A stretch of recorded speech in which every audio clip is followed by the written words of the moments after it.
can you tell your journey, like how you found us and you traveled from Ireland to India? Yeah, well, it kind of, my research started back around 10 years ago when the Wayne Rooney hair transplant made headlines, where it coincided with the advent of FUE. I had been I went for a consultation in Dublin around about 10 years ago in my mid-30s, and it was back then FUE was only kind of starting, especially in Ireland, starting to gain traction, and it was the thought of a scar on the back of the head kind of put me off. And when I realized you could get, as a high Norwood client, a procedure what didn't involve a scar, well, minimal scars like what Rooney got me researching again in other avenues. So I had a consultation over the phone and with photographs with a clinic in Manchester, and on the basis of the photos that they saw, they said, no, we don't think you're suitable. So I said, look, just forget about it, get on with your life, you're not suitable, you're a Norwood 6 into 7, and that was really it. I just got into the fitness and kind of stopped thinking about the hair loss. And then SMP started entering the mix around about 7 years ago. I think I was on the phone to you because the video consultation, and I just booked the flight. And the rest, they say, is history. That was end of October 19. I came to see you Christmas 19. And even to this day,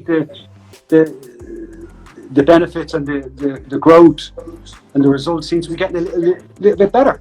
It's fantastic. So my message will be for those Norwood 6 or 5, 6, 7s who think that they're too late to have any kind of procedure done. It's absolutely not the case. I've had colleagues of mine say to me when I told them initially I was going over to have a treatment, well, where are you getting the hair from? You've no hair. Like, they couldn't understand.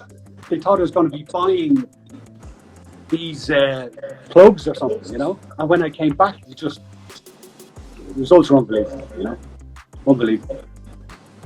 So for that, I thank you. I thank you for your hands of God expertise, what you did, and Dr. Arika and the team. Yes. So only one. The flip side of your hair transplantation was you must be now spending money on purchasing combs, and Yeah. Well, I tell you, I used to look at the old guys with combs in their pockets and going to the toilets and now I'm one of those. It's like the American Express card. Never leave home without one. Always have the comb, But so Carl, before you came to us, since 2012. In 2012, I decided that we should be only doing hair transplant, nothing else. So 2012, 13, 14. So we were not known to the world, but at that point of time also we used to do cases like yours, like 10,000, 11,000 grafts. In one guy, over 3 years, I did 16,500 grafts. So those kind of numbers you have done. So I knew, I was very confident. And there was a guy who was written in the forum, Hair Transplant Network. He was a doctor from USA, and he was worse than yours in terms of donor. And we did around 11,000 grafts for him, mostly from his beard and a little bit from his back. And there are a few cases, we have got more than 50 odd patients who have got amazing outcome, which have been they can go to our YouTube and they can see that. So we are very confident. So we are very, very confident because those people who are extensively bald, grade 6, grade 7, inversely they have great beard.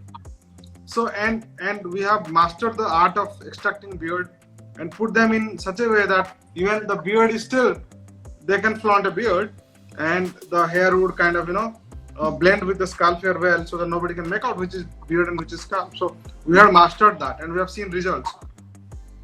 And for that reason, when you came to us, and we straight away said, you must have seen the confidence in our eyes when you met us because of our past experience, and and of course, like in one go, sometimes it is not good to do so many numbers, and rather the way we are planning for you, a little bit top up on the top, so that can augment the density more.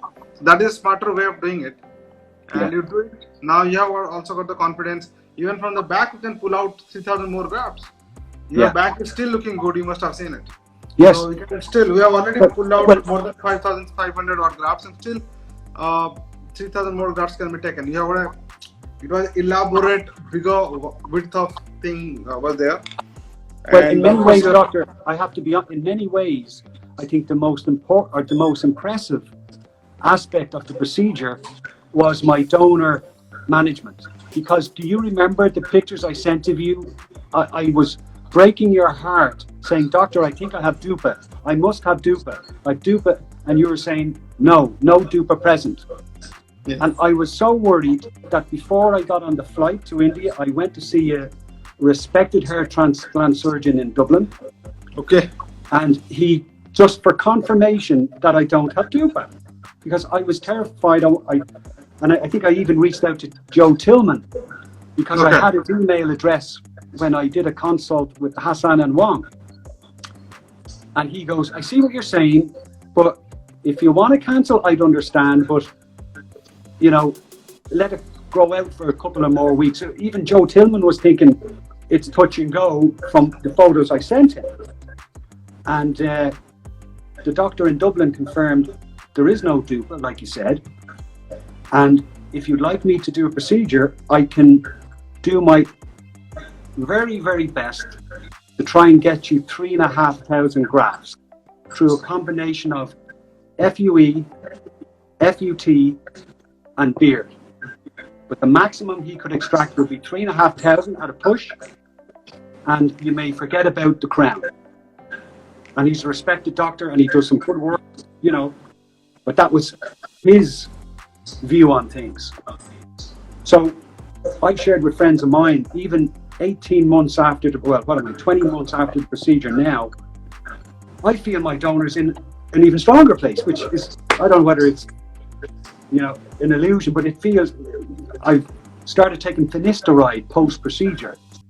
Great. And I'm almost, without question, that has helped the donor area in terms of hair caliber, and maybe some miniaturizing hairs that were there are now back to more robust health, So yes, the hairline is great and it looks fantastic and it's an unbelievable transformation. But privately, I think the best job you did was the donor management. Yeah, so the donor, actually, it has to be taken in such a way that it should not look like it as if something has been taken away from the donor. So a lot of people, what they do, they become aggressive and to take a lot of hair from the donor, and the donor looks like as if moth eaten or something has been taken out. So that is unaesthetic. And as I said, from a donor we can pull out 3,000 more grafts. So it's still there, and if needed, that can be done. And of course, now you have got the confidence that yes, the hair grows and it is growing well. And in your case, as I said earlier, you have got a great beard also. A little bit what about density, augmenting the density that you are thinking of, that is quite doable. Great. And you are taking finasteride religiously, which is a great news. So you will always, potentially your hair will come thin. Which? Say again, doctor? I'm saying your hair will never become thin since you're taking the finasteride tablet. Yeah. I'll give you a quick story. I played golf with a friend of mine 2 weeks ago in Ireland, in Dublin. And one of his friends he was a Norwood 7 and had a front third restoration, again with a very good clinic, a well-renowned clinic in Dublin. He had 3,000 grafts, and he's a gentleman in his early 60s, and it looked well. But he told me a story that the guy who did the surgery has had 4 blind patients this year, just for the feeling of being able to do this, even as a blind patient. Oh.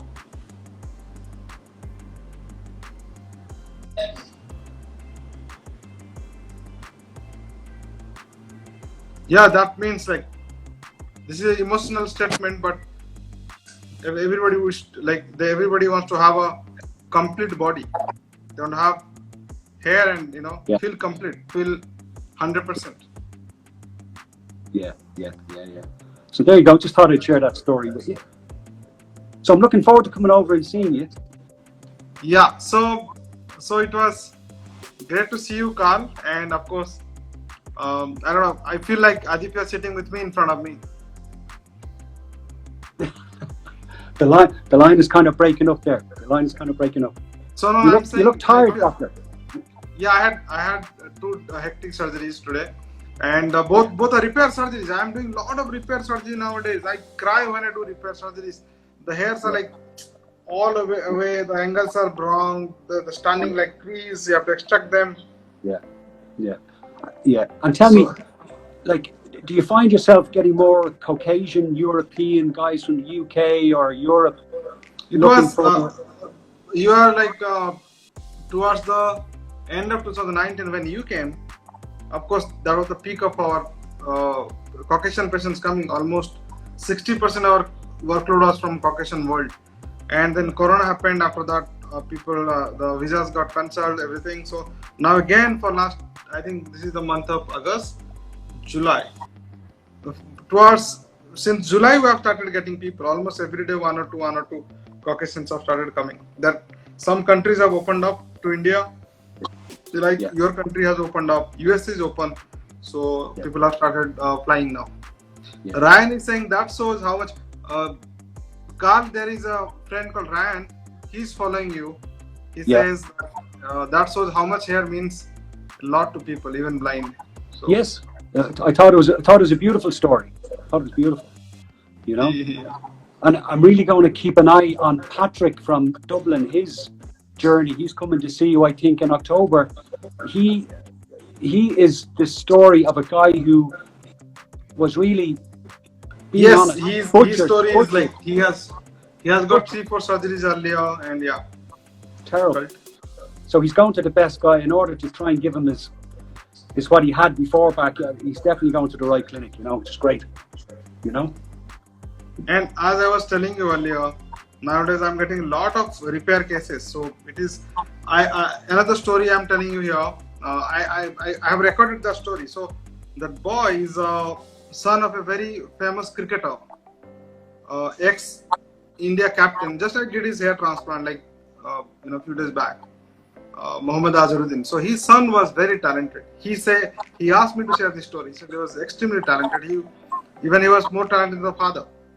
But he got a procedure when he was only 23. It was like kind of impulsive. He got it done, and all his hair they were like flowing towards the right side, mindless hair. So every day he used to see himself in the mirror and used to think, and he went into kind of not the best frame of his mind, and he could not concentrate on his talent and skill. And now he's 31. He is not into the Indian Premier League, the cricket league, not into the domestic circuit. So he lost the career. He came to see his father. I was doing his father. He said, "Doctor, I think you can repair my thing." I took 3 days, one day to extract all those 3,000 odd grafts and put it back. Another day to do it. Another day to fix his donor. Took hair from his beard and repaired the donor. And he's so happy now. He has now gone to US to the Wimbledon, something like he has some other US Open, something happening. His sister-in-law is a tennis player, very famous tennis player, Sania Mirza. So now he's so happy, and I used to feel like for last 1 year, 1.5 years, I've been contemplating to retire. To put on my charity work, to the school that I run in my village. But when I see this kind of repair patients, I feel like I think God wants me to be here for a few more years. Even yesterday, another guy had come from Los Angeles, and he had the same thing. He said, "Doctor, the day I got my hair job, I understood that it has gone wrong." And I think Patrick is going to be right up there as one of your most difficult, because I've had the pleasure of meeting him for a coffee in Dublin. Yeah. Wow. It's hats off to you. There's no better. And how is Daniel? How is Daniel? Have you talked to him? I actually met him early June. I met him for a coffee. Yeah. He has a restaurant in Ireland, so I met him and he's keeping well. And he says hello. I have not talked to him for a while. Potentially after this call, I will talk to him. Yeah. So, had a great time with him. You must come over soon because I've colleagues, I've got friends of mine. You know, they're crazy to meet this wonder surgeon that did this amazing job. That a lot of people think it's a wig. So you need to get over here as soon as COVID allows. So hair transplant, Carl, that it is art, open science. So you should be a master of your science, but at the same time you should be an artist. You should understand the facial architecture, and of course you should understand which hair to go where, direction, the density, the curl, and the flow. Everything you have to understand. And my hair is different than your hair. Yeah. Everybody's hair is different. So, and hair at each position is different than other positions. Yeah. So you have to understand all of them. You have to be a master of that. Then you have to put it that way when it comes out. After 9 months of hair pregnancy, the product should be great. It should be extremely natural. So that is one has to marry this. One has to kind of, he should forget himself. He has to forget everything. He has to just think day in, day out only about this. Then only he would produce something which will bring joy in the, I would not say joy on the face, I would say joy on the hair of the person. And that I feel so happy. I feel like I can measure the gratification that I'm getting now when I talk to you. I can see your your twinkling eyes. That is giving me a lot. What you're trying to say is you remember the ugly guy that walked into you 2 years ago. Is that what it is? Yes. I want to joke. No, listen. Look, there's two things to remember. Having hair loss or being bald is not the end of the world. You know, it's perfectly acceptable socially. If some guy can shave his head and get on with his life without having to have a transplant, that's probably the number one solution, you know. And also, number two, if a guy comes with high grade Norwood 5, 6 or 7, I think it's important they need to understand that they're never going to get full density 70, 80 follicular units a square centimeter. Like this, my hair looks great, but I'm aware that a big heavy gust of wind and it might look so good. You know, it is an illusion, like you said. But when it's done properly, it makes a world of a difference. You know, it's like night and day. You know, your whole baseline happiness improves, especially in my case. Speaking for myself, you know, great. The old saying, I wish I came to you 10 years earlier, but that's life. Everything is about timing. Everything's about time. Sometimes you get it right, sometimes you get it wrong. We started doing hair transplant in 2010, and I would say that we became the better version of ourselves, or become masters of the work by 2014, I would say. From 2013 onwards, we started producing great results, and by 2014, our results started becoming much better. Like the confidence of doing any kind of work or repair, everything. So 2014 odd, 14, 15. So that started on it. So I really wanted to come down to Dublin and spend some time with you, and of course Patrick and Daniel. Yeah. So that would happen. I don't know when. Have you ever had a pint of Guinness? Sorry? Have you ever tried a pint of Guinness, the famous beer, Irish beer? No, Guinness. I never gone to it. No, I don't. Yeah, I don't drink alcohol, so I don't know about alcohol. So Ryan is saying when it's done properly, it doesn't need to have maximum density. If the right hairs and angles are used, it will make the patient happy. Rajiv, he never had hair loss to begin with. It's true, 100%. So you have to create that illusion, because you now know that you don't have enough hair to get that density back again. The purpose of hair transplantation is to give a natural look, then have enough density so that the scalp is not visible, and also the coverage. That is also very important. A lot of people, like a guy like Carl who was grade 6, if you say that we can do only the front and the back will be bald, versus we can do everything, then you would like to go for to everything. Of course, naturalness and having adequate density to hide the scalp. So that's what that's the denominator of the expectation of hair transplantation. Yeah. So one should like all the doctors, of course, like that's we do. We always try to whatever amount of grafts are left with, and what is the area which is to be covered now and potentially after 10 years also, like the whole lifespan, the baldness that is going to happen to that guy. So that one has to be very futuristic in his approach. Let's say somebody is young and he's only grade 2, grade 3, we're fixing it, but we should keep the donor safe for the potential use for later on. Yeah. So that futuristic, planning should be there, and ultimately somebody who this is the the end expectation from all the patients, that they want natural hairline, natural looking hair, adequate density, and a proper full coverage and very long lasting hair. And can I ask you, doctor, what's your view on using SMP to help kind of fill in, augment donor for guys who've had extensive scalp extractions? Like after my second procedure, I think there will be maybe 7,000-8,000 grafts have been taken from scalp only. So okay, I will answer the second question before the first.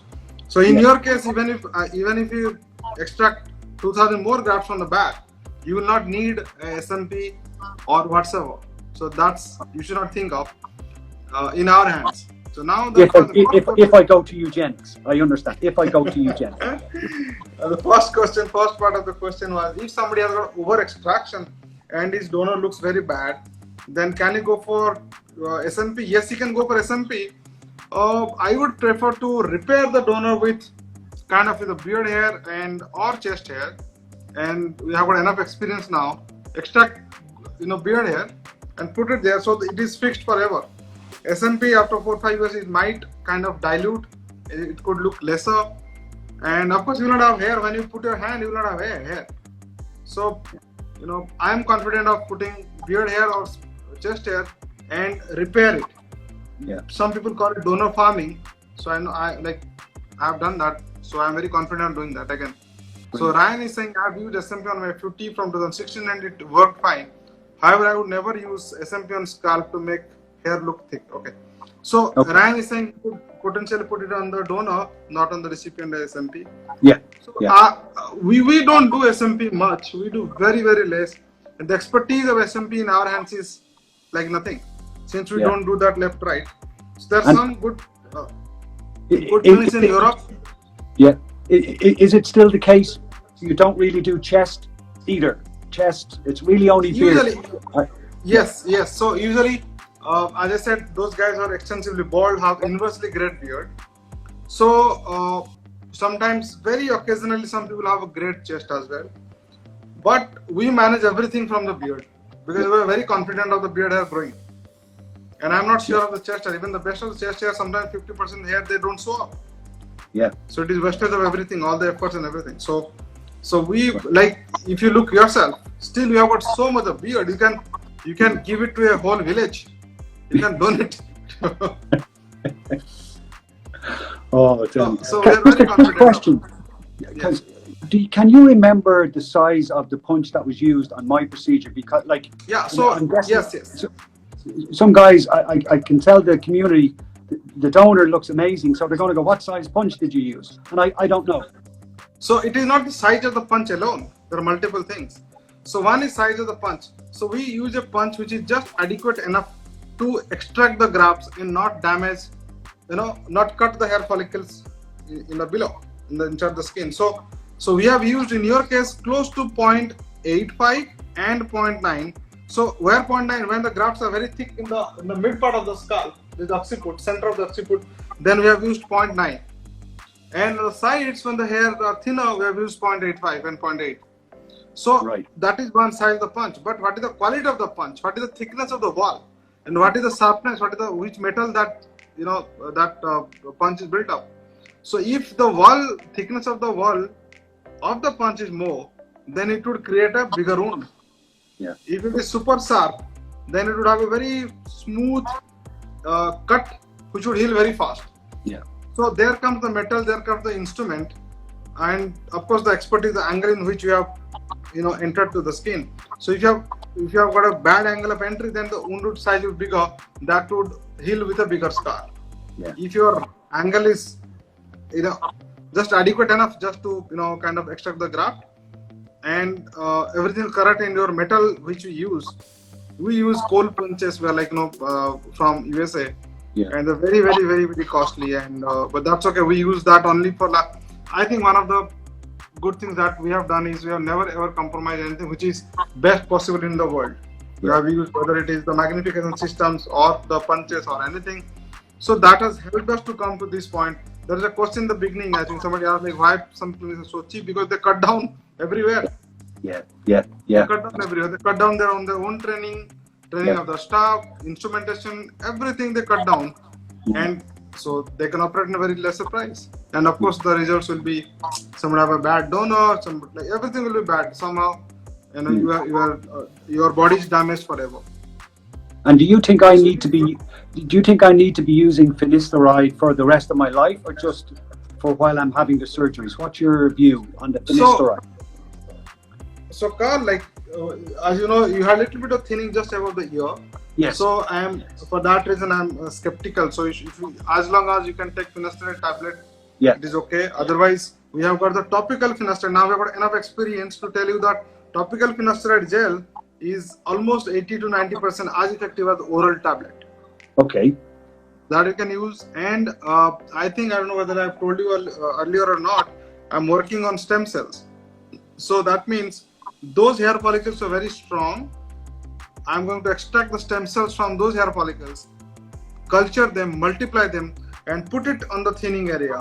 So that work is going on, and maybe after 1 year, 2 years, I will give that to the whole world, so that the thinning would be reversed. It will be thickening again. Well, watch the headlines. Eugenix launch hair cloning 2022. Okay, watch the headlines. 2022. Yes. So that I'm working on, and wow. Wow. Okay, that's all very exciting. All very exciting. And I'm also working on making this white hair black again. So pulling out the black cells from elsewhere of the body and injecting precisely at the root of the the white hair, make them black again. Wow. I think grey is good. Grey is good. Yeah, even I'm enjoying my grey. I mean, people. Grey is good. I'm only 41, but yes, grey. A doctor with grey beard. Maybe people pay.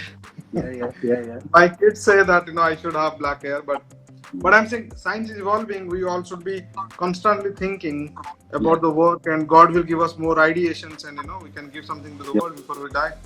Do you think someday, although I think I know the answer, do you think someday there will be a cure that everybody talks about? Where is that what you're mentioning is kind of the first stages of that? So.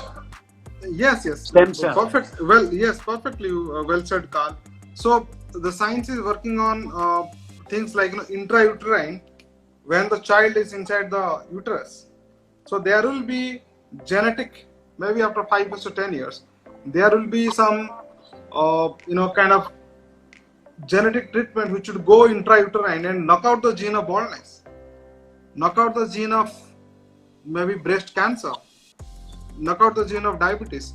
So those kind of things are already, the science is working on those lines. A lot of things are in the laboratory stage, a lot of things are at the conceptual stage, and they are not in practice clinically. But my next phase of my life is going to be focused on that. So we are setting up a campus over 100 acres. Maybe next 2-3 months we'll start operating from there. So this is like genetic. I'll start with hair, but then other scientists are going to join me, and we're collaborating with Harvard University. So we'll be working on a lot of things of genetic modulation of some diseases which are not curable. So like, dementia, psychiatry issues, a lot of things are there. So that will be the second part of my life. Will be, I'll be kind of the I would say the main guy, but there are a lot of scientists are going to join me on different diseases of different conditions of the body. So yes, so as I said, I focus only on hair. so the future is that the bald gene will be knocked out intrauterine. Hallelujah. So yeah, so Hallelujah. Daniel's doctor over here, we call it silver fox. Yeah, I'm a silver fox. I go around the shops looking for grey dye. Where guys want black, brown, I want grey dye. My hair is near like 80%. My scalp hair is kind of white, but I put some dye. So I sometimes I forget, sometimes I do. All my staff, they do only, like, you know, the dyeing they do. While I'm in the clinic, they say, doctor, let's do that. It's okay, fine. Even I have all my haircut all given by my staff only. They give me a haircut. Yeah, very good, very good. Well, say hello to all the team for me. And tell them I'll see them in a couple of weeks. Yes. Look, I'm looking forward to coming over and seeing you all, and Dr. Arika as well. And for how many days you are coming, Carl? You are going to stay with us for a while? It's only 3 days. Over 3, procedure 4, have dinner with you 5, and your wife, and home 6. Home 6, yeah. Okay, so okay. And again, you'll be going back through Istanbul again, or it will be direct flight? No. I chose Air France because it has an air bubble with India, so I can even with COVID, I can get out of Ireland to India through this air bubble. I was kind of routed through France, so that's the only way I could do it, you know. So this time, I'm going to, I don't know, like, we're going to take a house, rented house nearby, that is supposedly the best society possible in this part of the world. So if that is done, then I'll ask you to stay there. So that is a guest house kind of thing that I'm going to have. So the beautiful property, only for my friends and patients come from all over the world.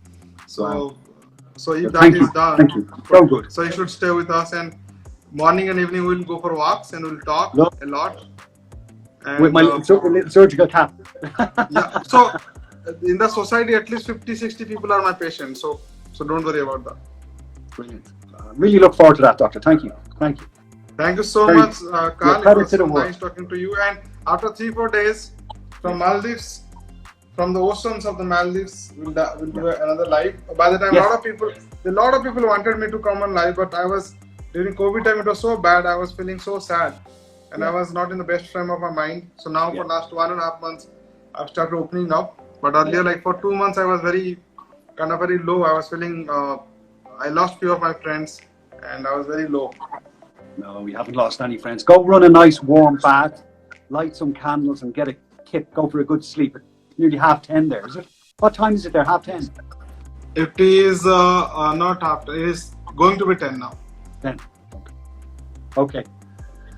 Okay, I'll let you go. Okay, thank you, Carl. Thank you so much. For the talk. And looking forward to seeing you. See you soon.